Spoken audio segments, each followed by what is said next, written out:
Alright guys, before we get to the actual video, make sure you guys hit the subscribe button and also hit that bell for you guys to be notified every time I drop a new video. And make sure to give me a like, a comment as well, because for one, it'll help the channel out, and for two, it'll benefit you by entering you guys into this month's giveaway. And this month's giveaway is for the Wader Warrior Mathematics Playmat. And to be entered into that giveaway, you guys got to do everything I just said here. And the giveaway winner will be announced the first week of December. Alright guys, enjoy the video. What's going on, everyone? So in today's video, it's actually a viewer requested video because, as you guys already know, I posted on the community tab what kind of video you guys want to see for Monday. Most popular vote or most common video request will get turned into a video. And we had I had a subscriber by the name of Yugioh, and he asked types of decks and explanations of the decks. For example, combo decks, aggro decks, and etc. And it got 14 upvotes, pretty much saying to me that a lot of you guys really don't know what a certain deck is or what category it falls under, and a lot of you guys have questions about how to categorize your specific deck and just breaking down what a type of deck the specific deck is. So let's get into it. Without further ado, let's begin. Start by saying, for this video I'm going to talk about 5 different type of decks, and it's pretty much I'm going to go over aggro decks, tempo decks, which are good but fair, combo decks, protect the castle type of decks, and alternate win condition decks, which pretty much at this point only really, well, I guess in Yu-Gi-Oh and Magic, well, probably in all kind of games, but for the most part I'm going to go over those 5 basic different deck types. If there's something that you guys felt should have been on this list, let me know about what it is in the comment section down below. So the basic type of deck types in general is, like I said, aggro, tempo, combo, protect the castle, and alternate win condition.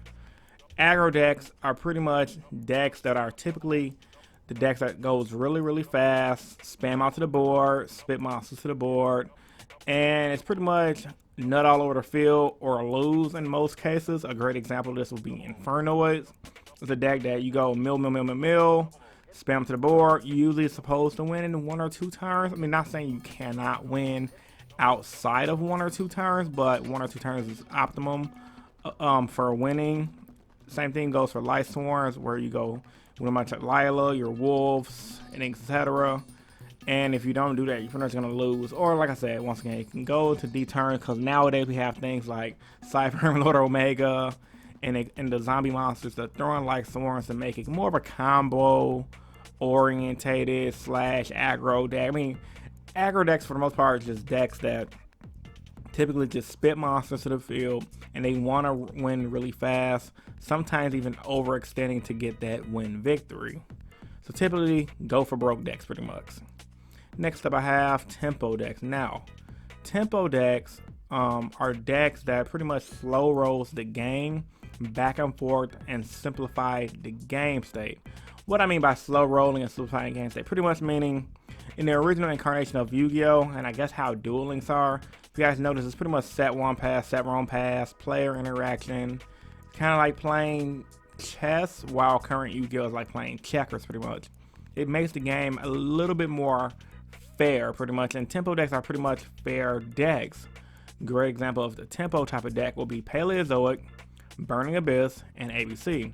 Let's take Paleozoic for example. Paleozoic is a deck where it's pretty much all trap cards. They might get blown out by your opponent, and you can chain them in reaction to your opponent's plays. And then if you have Paleozoic trap cards in your graveyard and you activate trap cards, you special summon the Paleozoic trap card out of your graveyard to the field, allowing you to have defenses and allowing you to make your XYZ plays, making the game slower than what it's supposed to be. And the deck obviously combos the Frog Engine to make a deck a little bit faster, but for the most part, Paleozoic is a great example. Like I said, Burning Abyss is a great example as well. By bringing out Dante, the Traveler to Burning Abyss, pretty much everything floating. I mean, these decks they're good, but they're not too good to the point where they're overpowered. And yeah, we have examples of times where we have formats where Dante's at 3, he's a problem, and just going balls to the wall, broken, doing stupid plays with Burning Abyss at full power. Yeah, it's one of them things where it's like, it's good, but it's not too broken. Especially now with the link mechanic being a thing. Link mechanic being a thing kind of definitely hurt a lot of decks and took them from the aggro state and made them into a slow roll tempo deck. And right now, Burning Abyss is definitely a slow roll tempo deck because you have to play it's like you got to think about all your plays. You can't just waste your resources as much as you might be able to do like an aggro deck and still be good to go. Then ABC might be the most powerful one out of the 3 right here. That's a good tempo deck. I mean, it kind of falls under the Protect the Castle, but not really, because you like while you do make your ABC Buster Dragon, it does not necessarily run off of the deck does not necessarily run off of one monster. So with that being said, you can do a lot of tips and tricks, and you make your Buster Dragon, you do the tagging out and all the crazy shenanigans. But like I said, it's not overly powered, it's just really good. So yeah, tempo type of decks, these are 3 great examples. Slow rolls the game, simplifying the game state. Combo decks. Now, this is pretty much common sense if you guys can use it. Usually combo decks are pretty much open the combos or lose. They're very explosive but risky. Great examples: Spiral, Mermail, and Fluffles. All 3 decks that are very combo orientated, very player orientated, and they function off using cards that pretty much says you must have X card to do with Y card to do fucking Z. For example, Spirals. You pretty much, in short, you need 2 Spiral monsters to come to the board to make out double helix and start doing your crazy combo plays. Now, what makes Spirals so good is the fact that it's very consistent, but for the most part, in a more fairer format, Spirals won't be doing a lot of spamming it does, but that's neither here or there. Another fairer version of a combo deck is definitely between Fluffles and Mermail. Mermail, you can open up your hand of the discard targets that when they go to the graveyard, pop your opponent's front facing or back row and monsters.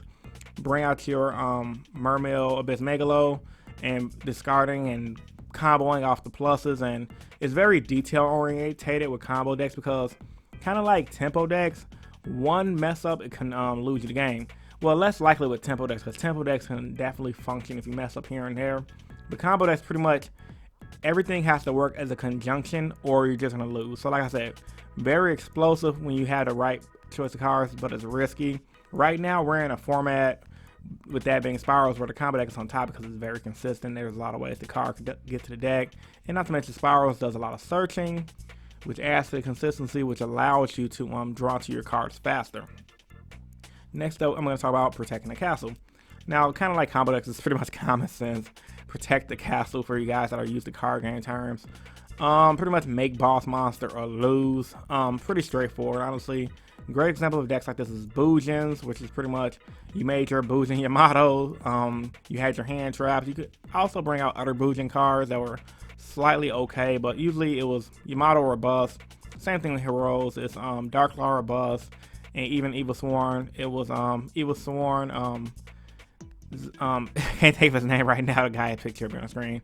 Evil Storm guy or buzz, and pretty much you got to make your boss monster. Now, with that being said, in the respective formats, Evil Swarm was definitely a threat, a force to be reckoned with back in the Dragon Ruler era. Heroes was a force to be reckoned with back in the Necros format. So yeah, like I said, pretty much Protect the Castle or buzz. Yeah, if you don't make these boss monsters, you're not gonna win the game. And then the last deck is alternate win conditions because pretty much, like I said, Yu-Gi-Oh has a lot of these, but I had to remember Magic the Gathering does have decks that focus solely on burn. And I don't know Magic, so they probably have other ways of winning, but usually exactly what it says. Alternate win condition, you have to win a different way. Your focus is not doing a traditional bring your opponent's life points down from 8,000 to 0.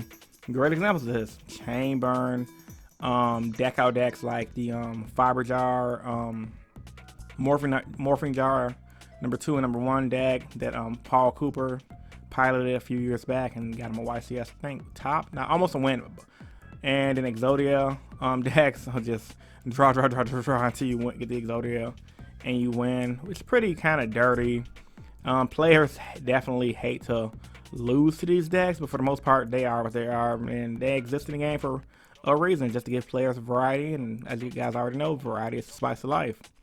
So last off I want to talk about is pretty much, even though these are all the basic forms of what I talked about for the decks being aggro, tempo, combo, protect the castle, and alternate win condition, all of these decks can cross paths. For example, Trick Stars will be a cross between an alternate win condition and a tempo deck, And decks like Spiral, while a combo deck, also functions as a beatdown deck if you don't draw the combos. Like for example, if you don't draw your ultimately Spiral combo of your quick fix double summon to make into your Spiral double helix play, you can just slow roll if you're running the Spiral Resort and Sleeper, and you can just do Sleeper combo. I mean, there's multiple different ways you can go about playing Spirals, but for the most part, it can function two ways. And a lot of these decks can do that as well. Ultimately, a deck's consistency can determine what category it belongs to based on how you want to function with your deck. And I'm pretty much meaning by that is like, usually when a deck first released, it's gonna fall into the category of an aggro deck. And typically aggro decks are generally, for the most part, aggro combo, like a combination of those two, are typically some of the most powerful decks in Yu-Gi-Oh!